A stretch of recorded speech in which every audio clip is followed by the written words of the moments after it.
Freak Athlete are the makers of one of the best home gym tools that's available today. That is the Hyper Pro. It is a Swiss Army knife that does like 50-in-1 different movements. Well, they came out with this guy, the Freak Athlete Apex, which is a bigger, more commercially rated version in some ways as the Hyper Pro. Many people will ask, Coop, should I get the Hyper Pro or should I get the new Apex? Or should I go with any other variation of like a GHD combo unit on the market? Today I'm going to answer those questions, give you a full review of the Freak Athlete Apex, and tell you whether it's worth buying for your home gym. Let's get into it. Hey guys, this is Coop from Garage Gym Reviews. Welcome into my garage.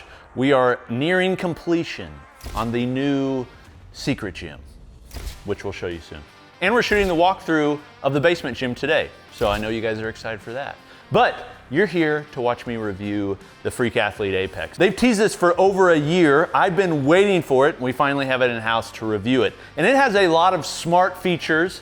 It also has some things that are like, And then finally, I want to compare it to one we reviewed in the past, the X-Master GHD Reverse Hyper, which I thought was freaking killer, and how it compares against that one and the Hyper Pro. So, let's start with what this bad boy does. First off, as you would expect, it can do typical GHD type things. So the way that works is you move this back adjustment sled here, you get in, and then you can use it for glute ham raises, which feels absolutely incredible on the posterior as well as the hamstrings. Well, Freak Athlete is really known more for Nordic movements, and a Nordic movement is significantly harder than a GHR. Anybody who's like, man, I can do GHRs all day, Nordics are not, no. Nordics are way harder than glute ham raises. So the way a Nordic would work is you bring this sled even closer, beep, and thanks to this flat top pad, which is different than you would find on most of these units and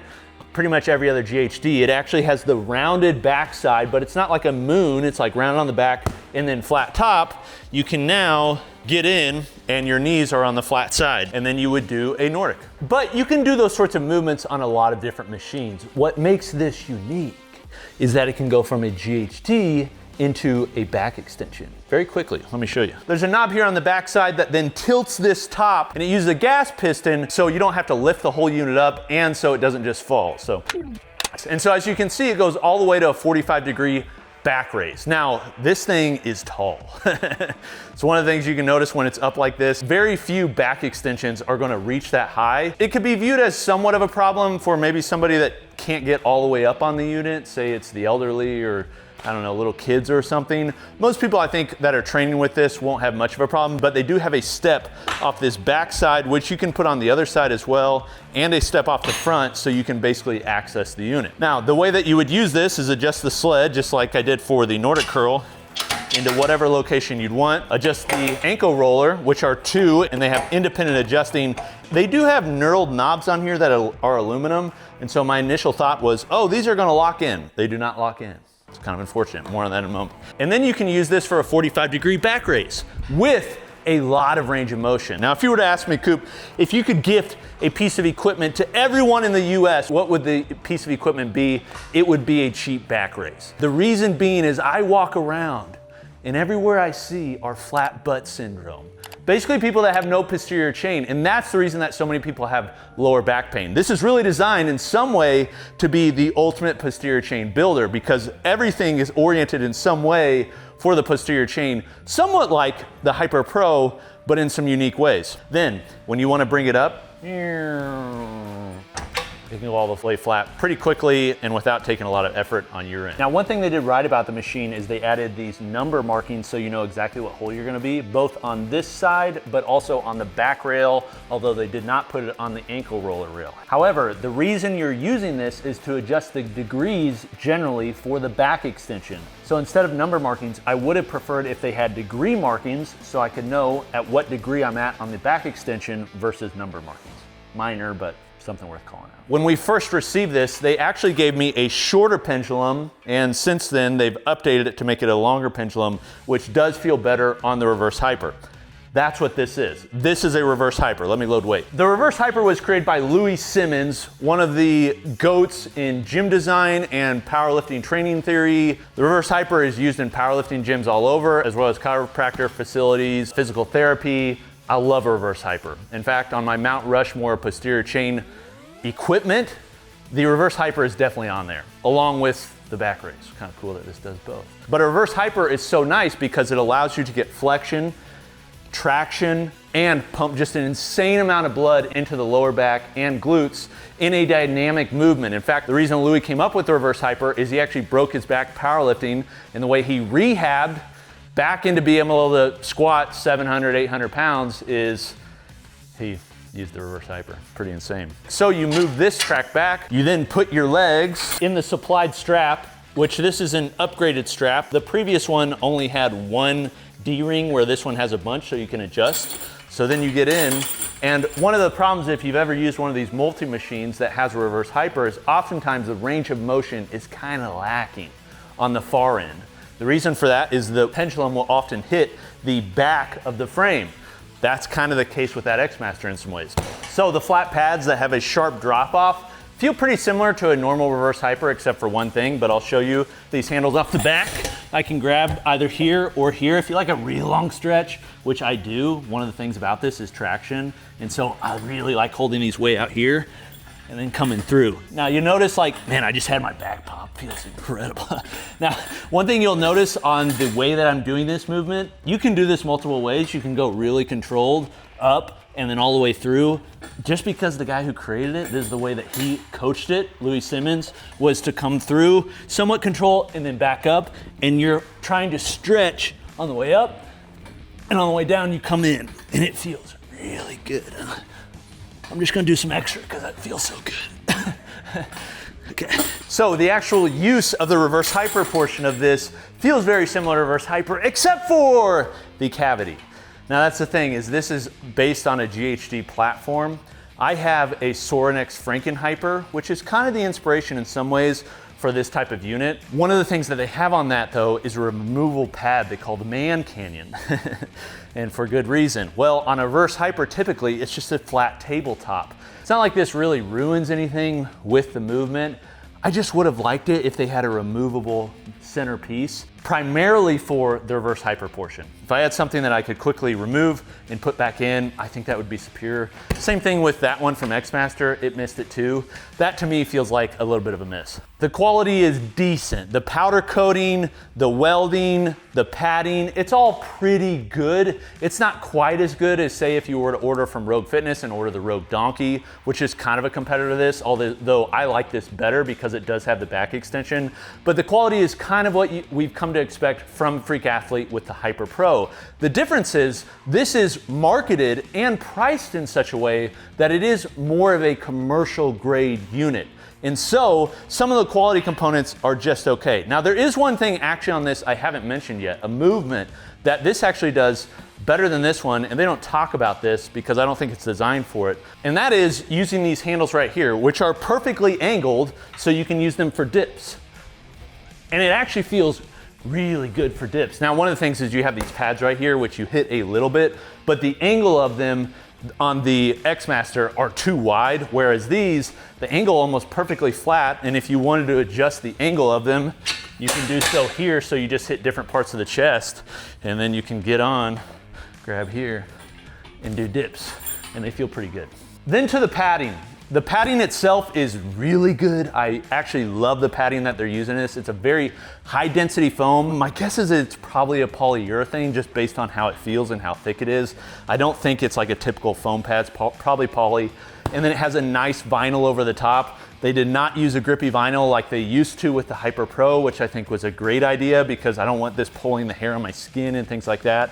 They're using the same vinyl off the back of the ankle rollers. These do adjust up and down so it can fit just like any body type and any foot size. But one of the things about this system that does leave a little bit to be desired versus, say, the X-Master is the X-Master has lockable pins on pretty much everything, especially on that backside. They do have tight tolerances on this, but it does have some movement up and down on some of the holes more than others. So that is one thing I do like about the X-Master is it locks in, whereas this one, although it does have tight tolerances, there is a little bit more play than what I found with the X-Master just because it can really dial in and get locked. The other thing about this machine in comparison to the Hyper Pro is it does take up more space and is more difficult to move around. Because of that, they did add wheels on the back, which is very nice. One of my call-outs for the X Master was it didn't have wheels. So technically, you can move this around, but it's not super light. Kind of deadlift it, so you can then move it around. And that kind of points to something about this machine versus the X Master is the weight. The Freak Athlete is 272 pounds, while the X Master is over 350 pounds. So you have like a big discrepancy there in weight, which plays itself out in how much it costs to ship and how much material is used. The actual dimensions of the units are pretty similar in terms of how much footprint they take up. This one takes up a little bit less maybe than the X Master, but in practice, they are very similar. The stability of both is pretty similar, although I'd give it a little bit to the X Master because they have those lockable pins. Then to the price on this, and specifically in comparison to the Hyper Pro.